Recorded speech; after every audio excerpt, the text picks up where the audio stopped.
Hi everybody, welcome to my channel for a new video. So this is an unusual video, but I got a very interesting commentary from someone following my channel who asked me basically, how do I track, what do I track during games, what do I do? You notice that I have a small sheet where I write down several things during the battles and that I use for my battle report, which is right.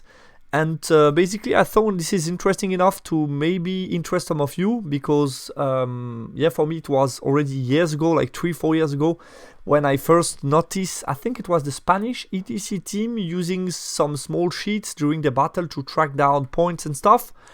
And I was really intrigued by that, and I felt I could synergize between the notes that I was taking for my battle reports plus a sheet similar to theirs to basically have a gaming sheet that is useful both for me during the games to have additional informations at my disposal and basically which helps me making some decisions. And the second aspect was basically having the ability to take notes that doesn't, just basically in a structured way that is easy to do and doesn't cost me too much time during the battles. What do I use? So I use the following sheet. I think it's not shown exactly that way, but basically it's 2 pages, which is displayed a bit strangely here. But basically from rule summary, it's page 2, and the rest is page 1.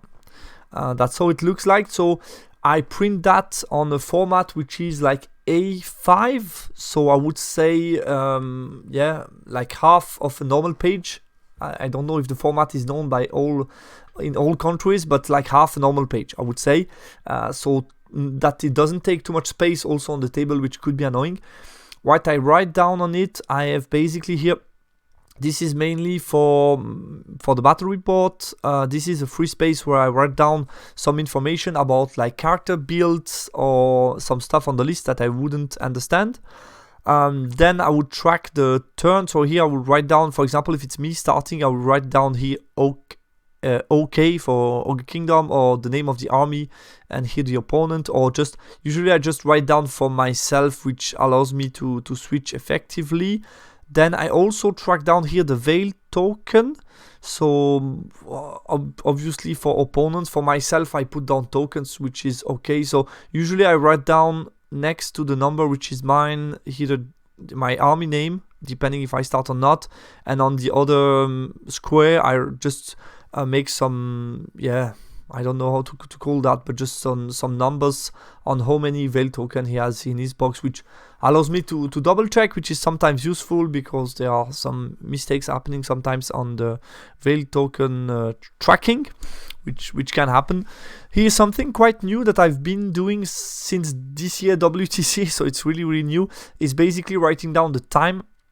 So I have a watch, especially for tournament, with the 4 numbers written, so it's very easy to just write down the same. And I try now to write down just the 4 numbers of the time, which allows me after to first of all make some analysis, so calculate the time that I played, that my opponent played, and make some comparison, which is really interesting at the end of a tournament. In real life I'm a financial analyst, so I love to do analysis of stuff, so that explains maybe some of it. But basically it's also, I think, at ETC level useful to just have a tracking of the time, and in case there are any problems you could easily compare which player has used how many time.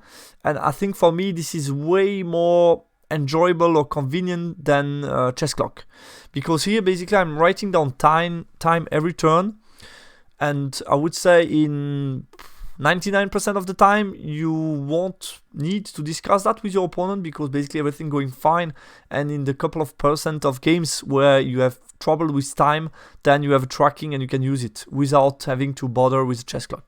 So I think for me this has been the way to go. I've liked it. I've liked to use it at WTC. I've not been able to track it on all my 5 games, so I still need a bit more training with it, but I think this is interesting, and I would keep it. Here I write down key facts, so that's something I do for my battle report, which is obviously not needed if you don't do battle report, but I try to write down what's happened in Magic, in shooting, and in combat and charge phase in a very short way to not waste too many time. So I think this is less relevant for people that don't do battle report.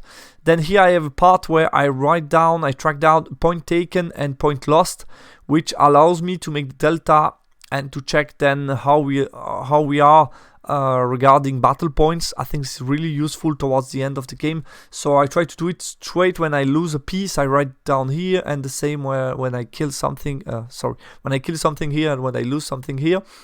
Here on the right, that's more detail. I had some space left, so I put a conversion of the centimeter versus the inch, which allows me to make very quickly the conversion, and just basically it's to when you need to calculate how much space you want to leave in deployment.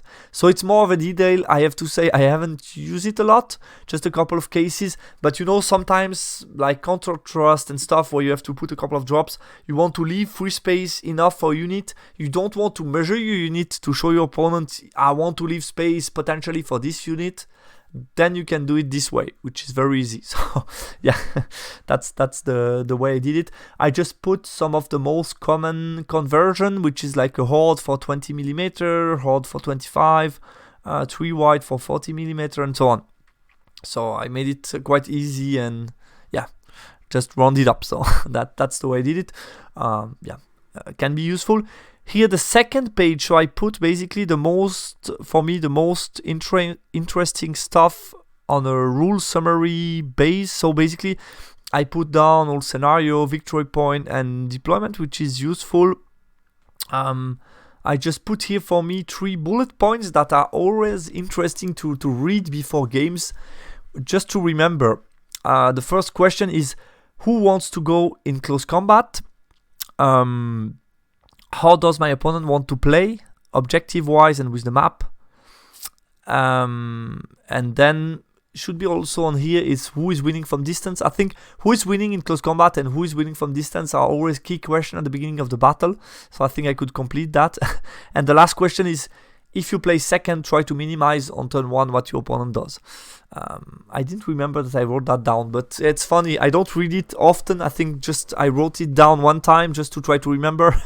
I should read it more often, but just like a couple of bullet points to that I should read before every game. I think it's always interesting. Okay, and then the end is just basically you have miscast effect, always useful, train effects, and that's it.